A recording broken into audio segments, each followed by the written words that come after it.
Is this set worth your hard-earned money? I'll be diving into the features, specs, and giving you a general overview about this set of tires. Today we are looking at two 85/70 R17 Atturo Trail Blade XT tires. This is an Atturo brand tire. It is from the XT series that they offer. This tire has a performance designation of all-terrain, passenger light truck, and SUV tire. This tire has a 10-ply construction. I will go over what that means in just a moment. Some of the manufacturer listed features of this tire include 3-ply sidewall provides strength and durability both on and off-road. Large shoulder blocks give excellent grip in loose sand and mud. Smaller center tread maintain excellent on-road manners. Knife blade sidewall elements offer protection and style. Multiple sipes across the tread enhance traction in rain and snow. Rim guard provides protection against curb-damaged wheels. So to start, we will look at the tire size. This is one of the most important parts, if not the most important part of your tire shopping journey, because if you order the wrong size, they more than likely won't work on your vehicle. This tire size should be showing on the screen right now. So let's work from left to right and break down what these three numbers mean. There's a lot of numbers thrown around when it comes to tire sizing, but let me explain to you what each of these means. The first number is for the section width of the tire. The section width of 285 in this sequence refers to the tire's width in millimeters. In other words, this tire is 285 millimeters wide, from sidewall to sidewall. The second number in the tire size refers to the aspect ratio. 70 in the sequence is the aspect ratio of the tire. The aspect ratio is a percentage, and it tells you the ratio of the tire's height to its width. In this example, the aspect ratio number 70 means that the tire's height is 70% of its width. The third and final number of your tire size refers to the rim size or diameter. 17 is the diameter of the rim this tire will go on.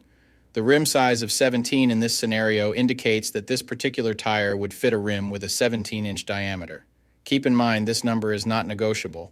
Unlike the first two numbers, you can't upsize and downsize this part. The only time this number will be different is if you are actually changing the size of your rim. So for example, if you find a fantastic deal on a set of 265/70 R17 tires, you absolutely cannot use them in place of your current 265/70 R16 tires, unless you are actually changing the rim size also from 16 to 17. Now, let's get into the other important info on a tire. Besides the three components that make up the tire size, the three other most important components are going to be the load index, speed rating, and ply rating or load range. You're probably thinking, that's a lot of numbers. What am I, back in math class? No, I'll go over what each of those numbers means and why they're important and what to look for when you're purchasing your next set. So this is where it gets a little more tricky. These three components will sometimes require some additional research to know what your vehicle needs. So let's start with the ply rating / load range. These tires have a 10-ply construction. Each designation represents a different term when looking at a tire. This can directly affect things like max tire pressure and also plays a part in the next two numbers we are going to talk about. When in doubt of the rating your vehicle requires, in most cases it is safe to go with the same rating your vehicle currently has, as long as it was replaced with the correct spec of tire last time they were replaced. Now let's talk about the other two components, load index and speed rating. Next to your tire size, you will see a number and letter combination like 121Q. The number 121 is the load index. This is the number relative to the weight capacity of the tire. The higher the number, the greater the load carrying capability of the tire. Load index ranges from 0 to 150. If you are replacing your tires, they have to be the same or higher load index, never lower. For example, if your current load index is 121, a tire of the same size with a load index of 124 would work for you, but not a tire of the same size with a load index of 118. If you replace your tires and the new ones have a lower load index, the tire has a higher likelihood of bubbling and eventually blowing out. So make sure you pay attention to this when buying your set.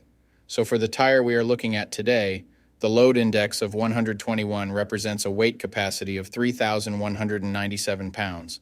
For my metric system using friends, that would be a capacity of 1,450 kilograms. Located next to the load index we just talked about, there is a letter. The letter Q is the speed rating for this tire. This is the maximum speed sustainable for the tire. Each letter has a corresponding speed rating approved by the Department of Transportation and the tire manufacturer. Alphabetically, the speed rating increases as the letters advance from A to Z, except for the letter H, which we'll explain in a minute.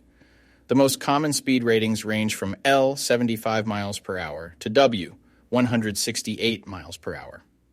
High-performance racing tires speed rated 168 miles per hour or higher are marked ZR. Originally, tire speeds were just S, H, or V, S being the slowest, H being the middle, and V being the fastest. Over the years, as tire speeds have evolved, for whatever reason, H has always remained the same, 130 miles per hour. When Z-speed rated tires were first introduced, they were thought to reflect the highest tire speed rating that would ever be required, in excess of 240 kilometers per hour or 149 miles per hour.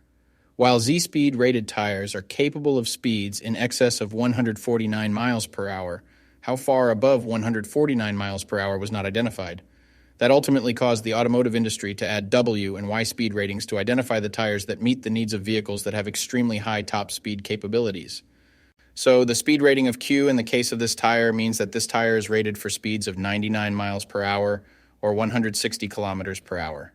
While speed rating is important in some unique cases, you shouldn't spend a ton of time focusing and comparing tires based solely off of this.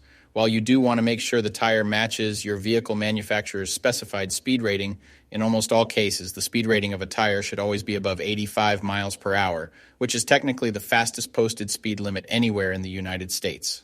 In conclusion, when looking at this set, make sure your current numbers and letters all match to ensure a seamless buying experience. Hopefully this info helped you make an informed tire decision. Peace.